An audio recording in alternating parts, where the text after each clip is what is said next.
Assalamualaikum warahmatullahi wabarakatuh. Di sini kami akan mempresentasikan materi tentang web service yang dimana anggotanya ada saya sendiri Lisdini Nopianti dari kelas IF 18D, kemudian ada Isnayani Hidayah dari kelas IF 18D, dan Fikri Ramadhani dari kelas IF 18D. Kemudian ada Muhammad Aizal Alfa dari F18D, dan terakhir yaitu Muhammad Arif Nurul Huda dari F18B. Hotline. Di sini kita akan membahas tentang kegunaan web service, sejarah bahasa pemrograman, perusahaan pengusul web service, arsitektur web service, dan keuntungan dan kekurangan web service. Kegunaan web service. Web service dapat membantu perantara pada integrasi platform sepanjang eksekusi mesin virtual, integrasi antara web dan OO middleware, integrasi dari aliran kerja terisolasi, dan service-service, pertukaran data pada aplikasi yang berbeda-beda, format penggunaan terbuka untuk semua platform, menggunakan standar-standar, membuka servis sekali, dan mempunyai pemakai banyak.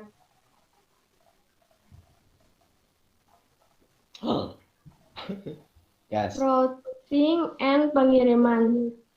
Kemudian ada security, manajemen dan monitoring, skema dan service design, akselerasi, mudah untuk dengan semantik mengembangkan transport.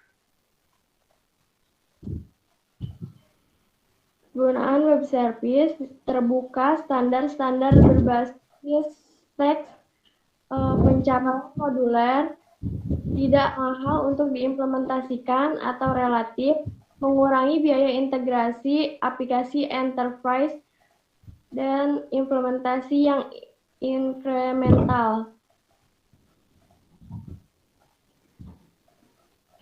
Salah satu kelebihan yang ditawarkan oleh web service adalah terutama terletak pada interoperabilitas tinggi dan penggunaannya yang dapat diakses kapanpun dan dimanapun selama mesin kita terhubung oleh jaringan internet.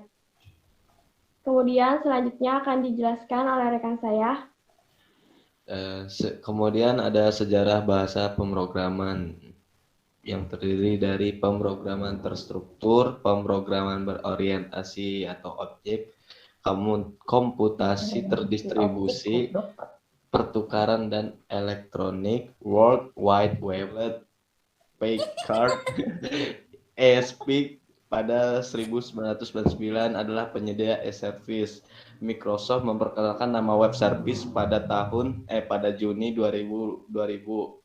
Microsoft mempertaruhkan nama perusahaan pada strategi web service. Sekarang setiap vendor mulai menjadi pemain. Kemudian ada arsitektur web service. SOAP adalah sebuah protokol yang menyediakan sebuah cara standar untuk memaketkan pesan dalam lingkungan terdistribusi yang menggunakan XML dan memfasilitasi komunikasi bergaya RPC atau disebut Remote Procedure Call antara remote client dan server. Kemudian SOAP merupakan dokumen XML yang mengatur bagaimana request dan respon dari suatu web service akan bekerja. SOAP menggunakan teknologi XML untuk menggambarkan suatu kerangka extensible messaging yang menyediakan konstruksi pesan yang dapat dipertukarkan menggunakan beberapa protokol dasar seperti HTTP, FTP, SMTP, atau yang lain. Kemudian WSDL merupakan suatu dokumen XML yang menjelaskan metode apa saja yang tersedia dalam suatu web service, parameter apa saja yang diperlukan untuk memanggil suatu metode, dan apa saja dari metode yang akan dipanggil. Kemudian ada UDDI, Universal Description Discovery and Integration, mempunyai tugas sebagai berikut: deskripsi yang memprogramatik dari bisnis dan service yang didukung deskripsi yang programatik dari spesifikasi web service, model pemrograman dan skema. Kemudian ada extensible markup language XML, merupakan sebuah bahasa yang fungsi utamanya adalah sebagai media penyimpanan data. XML didesain untuk mampu menyimpan data secara ringkas dan mudah diatur. XML merupakan salah satu meta markup language yang berupa teks biasa seperti dokumen HTML. Kemudian yaitu arsitektur XML Web Service mendefinisikan mekanisme standar untuk menyediakan sumber daya melalui pengiriman pesan XML. Untuk mengakses sumber daya hanya dengan mentransmisikan pesan-pesan XML melalui protokol standar seperti TOP, HTTP, atau SMTP.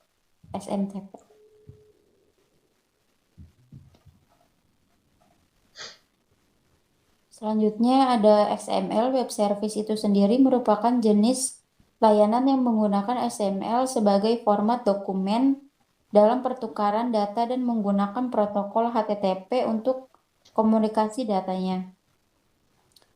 Dengan menggunakan XML sebagai format dokumennya akan memungkinkan web service dalam berkomunikasi antar aplikasi dan platform yang berbeda. Itu ada lapisan dasar web service, yaitu ada discover, ada describe, ada access, ada XML, dan communication layer.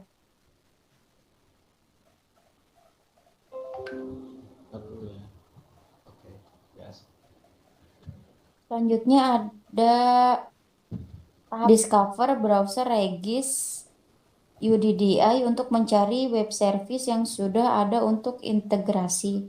Create or transform untuk web service dari project-project yang ada. Build, satukan artefak yang ada sebagai SOAP dan service HTTP dan jabarkan pada WSDL.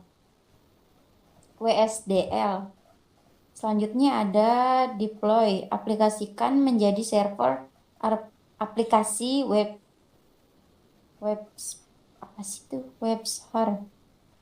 setelah itu atau Tomcat. Selanjutnya ada tes, yaitu uji coba web service baik lokal atau secara remote. Selanjutnya ada develop, yaitu bangun contoh aplikasi untuk memberi masukan dalam membuat aplikasi klien web service.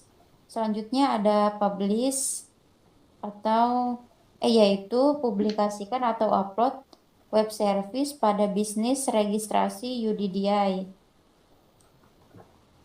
Selanjutnya yaitu ada mekanisme kerja web service. Contohnya itu seperti digambar. Dibacakan oleh saya, web service mencakup sistem yang berbeda-beda, tapi biasanya memanfaatkan SOAP dengan format data XML yang digambarkan menggunakan WSDL. Web service sepenuhnya berdasarkan standar web dan XML.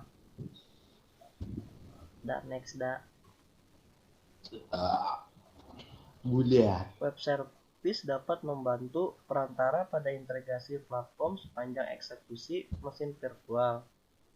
Integrasi antara web dan OO middleware, integrasi dari aliran kerja terisolasi dan service web service flow language atau WSVL.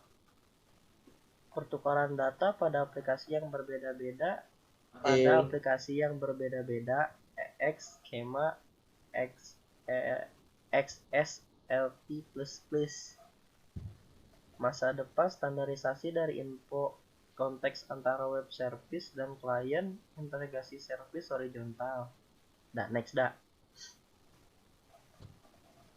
Web service menggunakan XML sebagai format dokumen dalam melakukan pertukaran datanya.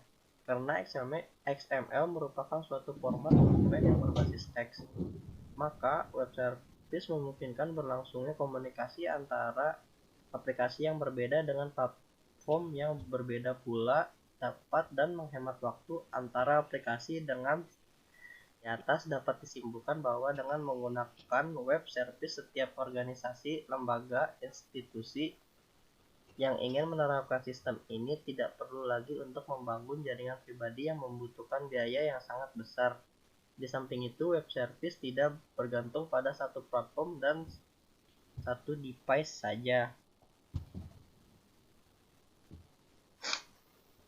Service menyediakan interoperabilitas antar berbagai aplikasi perangkat lunak yang berjalan pada platform yang berbeda.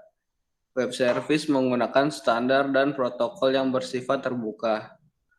Pemanfaatan HTTP web service dapat bekerja melalui banyak pengukuran keamanan firewall yang umum tanpa menuntut perubahan lagi aturan firewall filtering. Next.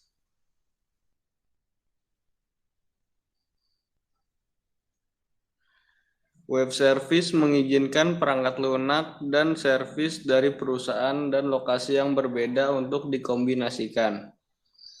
Web service mengizinkan penggunaan kembali servis dan komponen di dalam suatu infrastruktur. Web service dapat secara bebas digunakan, dengan demikian memudahkan suatu pendekatan terdistribusi ke peintegrasian aplikasi.